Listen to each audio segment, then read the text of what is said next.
j'espère que vous allez bien. Je vous retrouve aujourd'hui dans une vidéo que je n'ai jamais faite sur ma chaîne. Je vais appliquer avec vous de l'or sur mes céramiques. Peut-être que certains d'entre vous ne le savent pas, mais on peut appliquer de l'or grâce à une troisième cuisson sur des céramiques déjà émaillées. Et c'est aujourd'hui ce qu'on va faire. Je vais vous montrer comment est-ce que je procède, comment est-ce que j'applique l'or, comment est-ce que j'enfourne.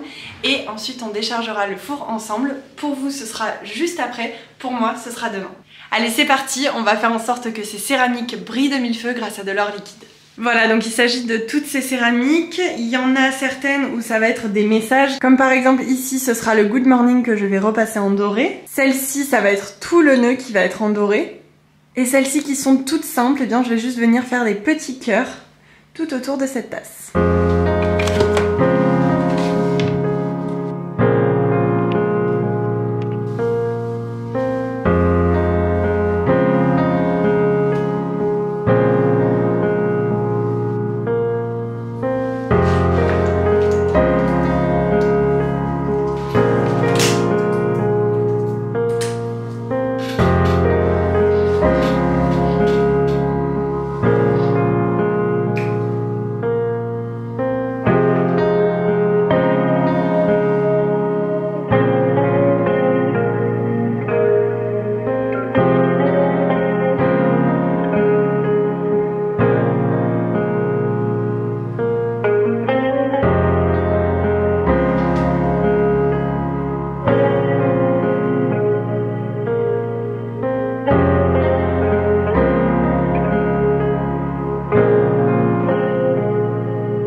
pense que j'ai la marque du masque.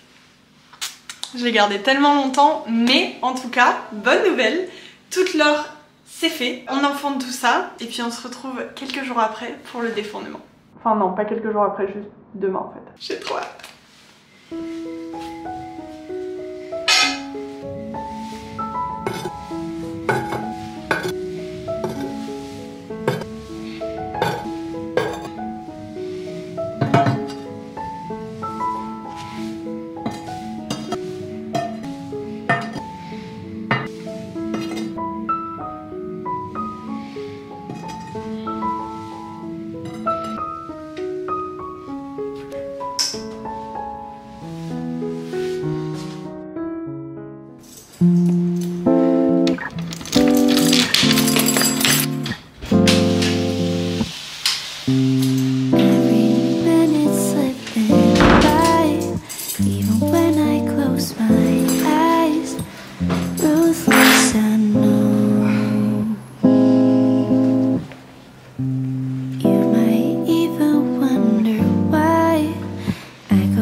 C'est le moment.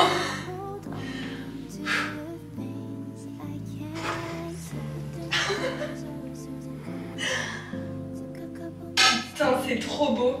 Ok, les nœuds, il y a pas mal de défauts. Je pense que j'ai appliqué trop d'or. Je pense que la couche était trop épaisse. Bon, c'est pas grave. C'est un premier jet, hein, disons. Ouais, les nœuds, c'est à retravailler. Mais par contre, les cœurs, c'est trop beau, quoi.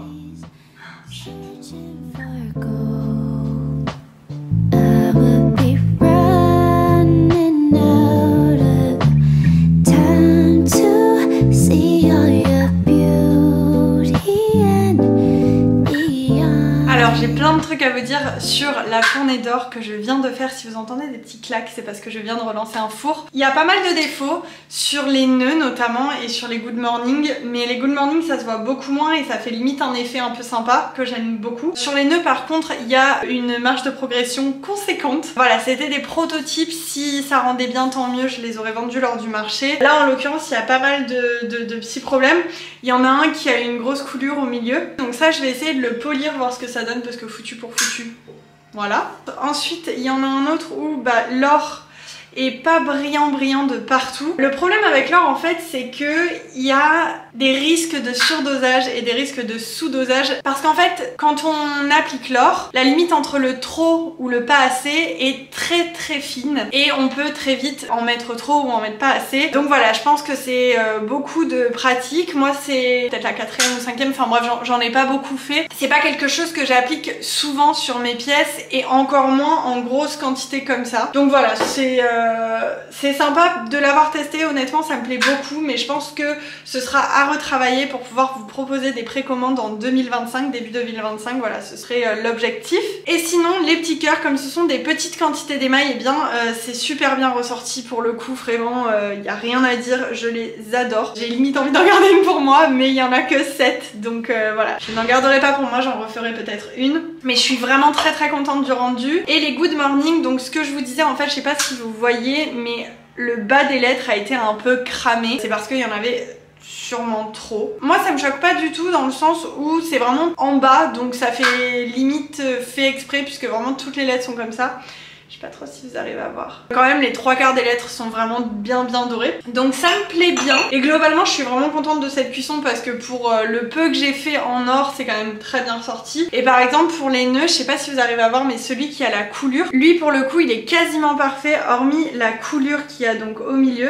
Mais je sais pas si vous voyez, je sais pas si l'appareil fait le focus, mais l'or est vraiment très bien appliqué. Alors voilà, je pense que là vraiment la dose était parfaite parce qu'il est d'une brillance et vraiment il est éclatant, donc c'est trop cool. Mais voilà, en gros le topo de cette cuisson d'or. Et avant de vous quitter, j'ai une petite surprise pour cette fin de vidéo puisque nous allons faire un unboxing d'un gros colis de poterie que j'ai reçu de la part de Galéa. C'est une marque avec qui je travaille, c'est une marque familiale toulousaine, donc française. Je suis trop contente de travailler avec eux. ce sont des fournisseurs avec qui j'ai fait plein de choses, notamment des sponsors quand c'était sur mes événements ou même sur mon futur projet. Ils vont être vraiment à fond dedans avec moi puisque notamment tous les tours je les prendrai chez eux. Ils sont venus la dernière fois ici à Barcelone pour que je puisse tester justement les tours pour le futur projet, et ils en ont profité pour me donner un énorme colis avec plein de trucs dedans et j'avais qu'une envie, c'était de l'unboxer avec vous, et au moins je vous montre tout ce que vous pouvez retrouver chez eux. Vous pouvez bien évidemment retrouver plein d'autres choses. Voilà, là c'est un petit kit qu'ils m'ont fait, donc c'est parti, assez de blabla, on passe à l'unboxing.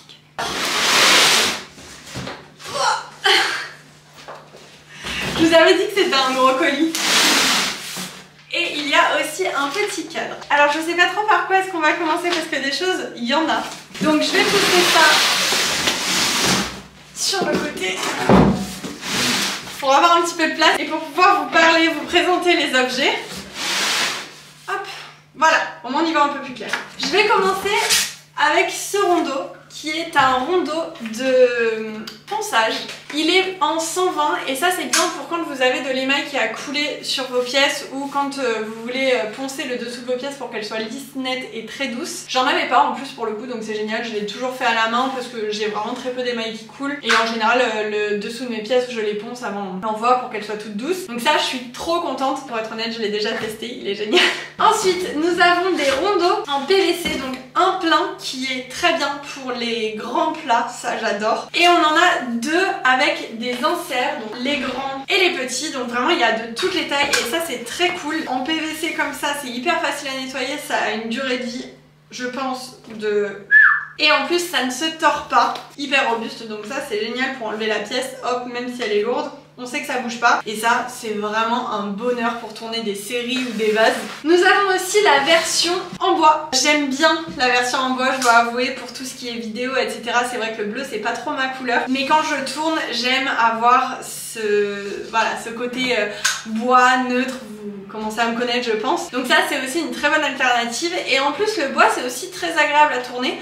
Donc honnêtement entre le PVC et le bois j'ai pas forcément une préférence. Je peux complètement tourner sur les deux. Si c'est une série que pour moi où j'ai pas de vidéo, je pourrais totalement faire avec le PVC. Par contre s'il y a de la vidéo mise en jeu, je pense que je partirai plutôt sur le bois parce que en plus de ça j'adore la couleur un petit peu taupe comme ça. Et donc évidemment nous avons les inserts en bois qui vont avec, et je sais que vous me demandez très souvent où est-ce que j'achète les miens. Alors pour le coup ce n'était pas des galéards, mais il s'avère que j'ai déjà tourné avec du galéard, j'ai tourné 2 pièces et pour le coup je les ai adorés, donc voilà, je vous les recommande. Je vous mettrai de toute façon tous les liens en description dans la barre d'infos, donc n'hésitez pas à aller jeter un coup d'œil. J'avais oublié un rondeau. On continue avec des engobes de la part de la marque Speedball. Moi je me sers pas forcément des engobes, mais il m'arrive de faire des couleurs, il m'arrive de faire des petits marrons un peu sympas, donc ça peut totalement me servir parce que je peux les mélanger. Et en plus de ça, si ça ne me sert pas à moi, ça me servira lors de mes événements, lors de mes cours. Je ne m'en sers pas personnellement, mais je dois avouer qu'il y en a beaucoup au studio. J'ai jamais testé les engobes de chez Speedball, je sais que c'est pas une marque qu'on trouve très souvent ici, mais c'est une très bonne marque parce que j'ai eu testé d'autres produits de chez eux. Celles de Galéard, leurs propres engobes, je les ai déjà testées et elles sont au top. Autant celles-ci je ne les ai jamais testées, donc je vous en dirai des nouvelles dans une prochaine vidéo. On passe à la chose suivante, des pots de chamois. Et ça je sais que vous avez été très nombreux à me demander à chaque fois la mienne, celle que j'ai, d'où est-ce qu'elle vient. Et bien elle pour le coup vient de chez Galéard et ça fait des années que je l'ai, des années que je m'en sers. Celle-ci est ouverte parce que je m'en suis déjà servie. Pour le coup la mienne était bleue au début et elle est vraiment transparente maintenant, c'était celle-là à la base que j'avais. Et en fait je m'en sers tellement tout le temps pour le tournage, pour le tournassage, qu'elle est vraiment blanche maintenant. Et elle marche très bien avec justement les rondeaux, autant les PVC que ceux en bois. J'en suis très contente parce qu'elles sont assez grandes, donc on peut les couper et garder les coins pour potentiellement venir lisser les rebords à la fin de son tournage. Bah là pour le coup, pour vous dire, j'ai déjà coupé mon rond dedans. Et il me reste tout ça. Et franchement, vous en avez pour votre argent. Quoi d'autre? Ah, on a des stylos et il y a marqué « Je peux pas, j'ai poterie » dessus. J'adore. Je trouve ça trop drôle. Oh, ils écrivent bien en plus. Je peux pas, j'ai poterie. On a ensuite un tote bag. Et comme vous le savez, on n'a jamais assez de tote bag. Et on finit avec une casquette. Et pour le coup, ce serait pas les couleurs de Vagabond ça?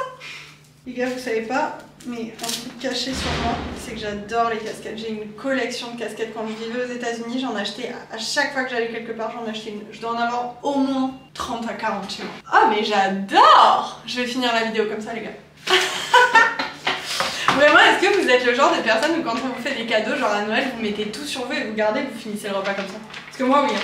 C'est génial! Alors c'est ça. J'adore! Ah, j'ai été gâtée de ouf! Évidemment, je vous mets tous les liens en description, vous pouvez tout retrouver. Je vais finir la vidéo comme ça. Je suis pas sponsorisée pour dire ça, c'est juste que voilà, j'aime profondément l'entreprise parce que c'est français, c'est familial, c'est des gens géniaux. Et voilà. Et leurs produits sont au top et vraiment j'en ai de plus en plus et je suis jamais déçue. Je vous ai rapproché de moi pour finir cette vidéo. J'espère qu'elle vous a plu. Je sais qu'elle était un peu vraiment dans tous les sens. Il y avait de l'enfournement, du défournement, de l'unboxing. Mais bon, au final, c'est de ça que sont faites mes journées. J'espère qu'elle vous a plu et ça changeait un peu en plus donc c'est très cool. Je pense que je vous ai tout dit et j'ai plus qu'à vous faire de gros bisous et à vous dire à très vite dans la prochaine vidéo.